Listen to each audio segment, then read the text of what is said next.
ગુજરાતની વાત કરી રહ્યા છીએ. ગુજરાતમાં વિસાવદર અને કડી બેઠકની ચૂંટણી છે, એની સાથે ભારતની વાત કરી રહ્યા છીએ. ભારતમાં બેંગલુરુમાં આજે પરિસ્થિતિ ખરાબ થઈ, પણ વૈશ્વિક પરિસ્થિતિ પણ ડામાડોળ છે.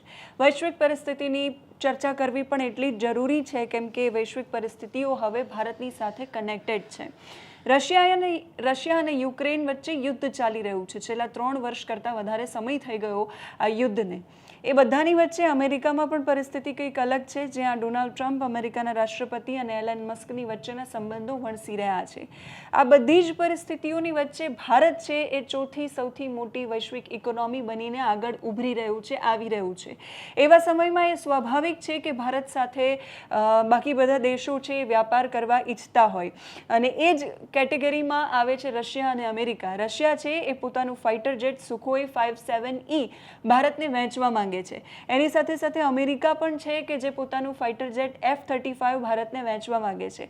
ભારત એ લેવા માંગે છે કે નહીં. આ 5th જનરેશન ફાઇટર જેટ છે, અને એવું કહેવાઈ રહ્યું છે પાર્થ કે જો આ 5th generation fighter jet Russia પાસેથી આપણે લઈએ, સુખોઈ 57E, તો પાકિસ્તાન અને ચીન બંને ડરી જશે, બંનેના હાજા ગગડી જશે. સૌથી મોટો સવાલ એ છે કે એ લેવું જોઈએ કે નહીં, પણ એ બધાની વચ્ચે રશિયા આપણને કેમ સેલ કરવા માંગે છે? આપણે સેજલબેન એની માટે એક કારણ સ્પષ્ટ છે, જીઓપોલિટિકલ. ચાઇના એનું 5th જનરેશનનું લડાકુ વિમાન જે J-35 છે એ ઓગસ્ટ 2025 સુધીમાં પાકિસ્તાનમાં ઉતારશે. એટલે આપણા બે પડોશીઓ સાથે જેટલા વિમાન છે એ 5th જનરેશનના વિમાન આવી ચૂક્યા છે. આપણી પાસે જે રફાલ છે એ 4.5 જનરેશનના છે.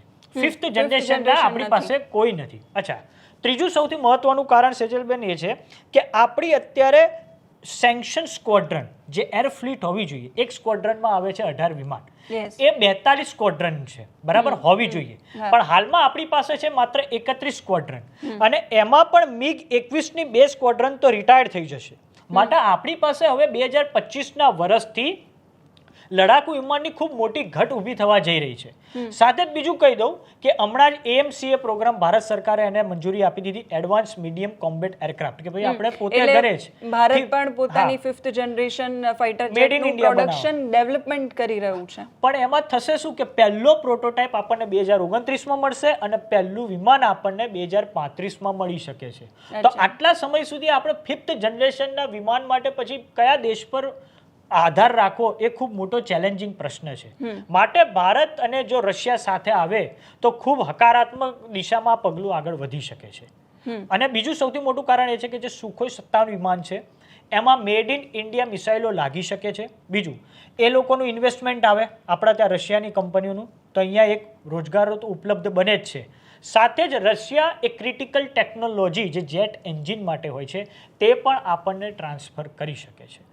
માટે એક બહુ મોટો મત એ પણ પ્રવર્તી રહ્યો છે કે આપણે રશિયાના સુખોઈ 57 વિમાનો જે 5th જનરેશનના છે એ ખરીદવા જોઈએ. જેમ અત્યારે S-400 કેવી કામમાં આવી, એર ડિફેન્સ સિસ્ટમ, એવી જ સુખોઈ 57 વિમાન બહુ આપણને કામમાં આવી શકે છે. હા, એટલે રશિયાના જે ફાઇટર જેટ છે એની એ Su-57ની ખાસિયત શું છે? તો એ જેટનું નિર્માણ છે એ સુખોઈ કંપની દ્વારા થયું છે. ઓબ્વિયસલી એરિયલ ટુ એરિયલ અને એરિયલ ટુ ગ્રાઉન્ડ એ બ્લાસ્ટ કરવા માટે, એટેક માટે સક્ષમ છે. એની સાથે સ્ટીલ્થ ટેકનોલોજી ખાસ એડવાન્સ નથી, એમાં એવું કહેવાય છે.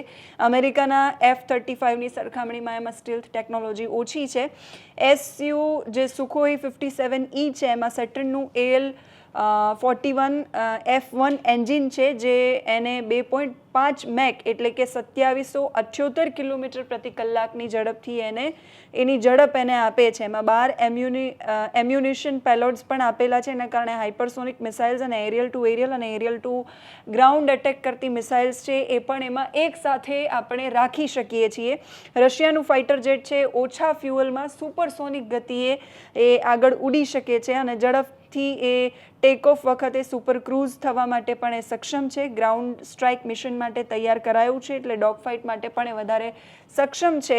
એટલે રશિયાનું ફાઇટર જેટ જો આપણે ખરીદીએ છીએ તો ચોક્કસથી પાકિસ્તાન અને ચીન બંને ડરમાં રહેશે, કેમ કે ચીન જે રીતે પાર્થે કહ્યું એ રીતે હવે પાકિસ્તાનમાં 5th જનરેશનનું ફાઇટર જેટ આપવા જઈ રહ્યું છે, J-35. યસ, આપણી પાસે અત્યારે કયા કયા ફાઇટર જેટ્સ અથવા તો કઈ કઈ સંરક્ષણ પ્રણાલીઓ છે જે આપણે યુઝ કરી રહ્યા છીએ? હાલમાં સેજલબેન પહેલું તો આપણું રફાલ, જે આપણે ફ્રાન્સની ડેસોલ્ટ કંપની પાસેથી લીધેલું છે. બીજા નંબરે આવે છે મિરાજ 2000 વિમાન, એ પણ ડેસોલ્ટ કંપનીનું છે અને ફ્રાન્સ પાસેથી આપણે લીધેલું છે. ત્રીજા આવે છે મિકોયાન ગુરેવિચ MiG-21 અને MiG-29 વિમાન, એ આપણે રશિયા પાસેથી ખરીદેલા છે. ચોથા નંબરે આવે છે જગુઆર વિમાનો, જે આપણે યુનાઇટેડ કિંગડમ એટલે કે બ્રિટન પાસેથી ખરીદેલા છે. પાંચમા નંબરે આવે છે સુખોઈ 30 MKI, રશિયા પાસેથી ખરીદેલા છે. અને છઠ્ઠા નંબરે આપણું પોતાનું તેજસ 4.5 જનરેશનનું વિમાન, જે હિન્દુસ્તાન એરોનોટિકલ લિમિટેડ દ્વારા તૈયાર કરવામાં આવ્યું છે. મેક ઇન ઇન્ડિયન વિમાન છે આપણું તેજસ. એટલે આટલી જાતના આપણી પાસે એરક્રાફ્ટ છે. પરંતુ 5th જનરેશનના જે વિમાન છે એમાં ડોનાલ્ડ ટ્રમ્પ આપણી પર પ્રેશર કરી રહ્યા છે કે ભાઈ તમે F-35 વિમાન લો, અને એક તરફ રશિયા છે કે સુખોઈ 57 વિમાન લો.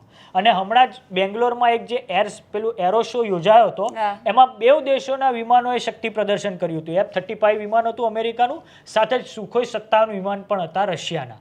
એટલે હવે ભારત સરકાર માટે ખૂબ ક્રિટિકલ ચેલેન્જ રહેશે કે કયું ખરીદવું. એક મહત્વનું છે કે આપણને જે ટેકનોલોજી ટ્રાન્સફર આપે એ ખૂબ મહત્વનું છે, કારણ કે ટેકનોલોજી ટ્રાન્સફર વગર આપણા આત્મનિર્ભર નથી બની શકતા. જો કે એક ચર્ચા એવી પણ છે કે ભારતીય વાયુસેના છે એ એવું કહી રહી છે કે એ આના માટે એ સુખોઈ વાપરવું, સુખોઈ 57 જે છે એ વાપરવું એના માટે એટલું બધું આરામદાયક નથી, એ એવું કહી રહી છે. આ સિવાય પ્રધાનમંત્રી નરેન્દ્ર મોદી જ્યારે યુએસ ગયા હતા ત્યારે પણ ડોનાલ્ડ ટ્રમ્પે એમને F-35 માટે ઓફર કરી હતી. એ બધી જ ઓફરોની વચ્ચે માત્ર રશિયા એવો એક દેશ નથી કે માત્ર અમેરિકા એવો દેશ નથી કે જે ભારત સાથે હવે આ 5th જનરેશન માટે ડીલ કરવા માટે તત્પર હોય, પણ ભારત માટે એ ડીલ કરવી બહુ જ ક્રિટિકલ ગણી શકાય છે, ખાસ અમેરિકા સાથે ડીલ કરવી. કેમ કે અમેરિકા જ્યારે ડીલ કરતું હોય તો ઘણા બધા એના જે ટર્મ્સ એન્ડ કન્ડિશન કહેવાય એ બહુ જ ટફ હોય છે. અને એમાંય જ્યારે ટેરિફ વોર ચાલી રહ્યું છે એ વખતે આ બધું, અને ડોનાલ્ડ ટ્રમ્પ આનું પછી છે ને મઝલિંગ કરે છે, એ એમના મસલ ફ્લેક્સિંગ કરતા હોય છે આ બધી ટર્મ્સ એન્ડ કન્ડિશનનો ઉપયોગ કરીને. અને એટલે જ મેડ ઇન અમેરિકા હથિયાર ખરીદવા ઘણા પછી જોખમી બની જાય છે મેડ ઇન રશિયા કરતા. અને અત્યારમાં પણ આપણો 80% જે હથિયારો છે, આપણો દારૂગોળો છે, એ મેડ ઇન રશિયા બનેલો છે અને ખૂબ રિલાયેબલ છે. જેમ કે બ્રહ્મોસ મિસાઇલો છે, ક્રુઝ મિસાઇલો, આપણે જે પાકિસ્તાનમાં જે આપણે એટેક કર્યા 8 થી 11 એરબેઝ પર બ્રહ્મોસ મિસાઇલ થકી કર્યા. S-400 એર ડિફેન્સ સિસ્ટમ છે એ રશિયાની છે. એટલે રશિયા એક રિલાયબિલિટીના માપદંડમાં થોડું આગળ છે અમેરિકા કરતા.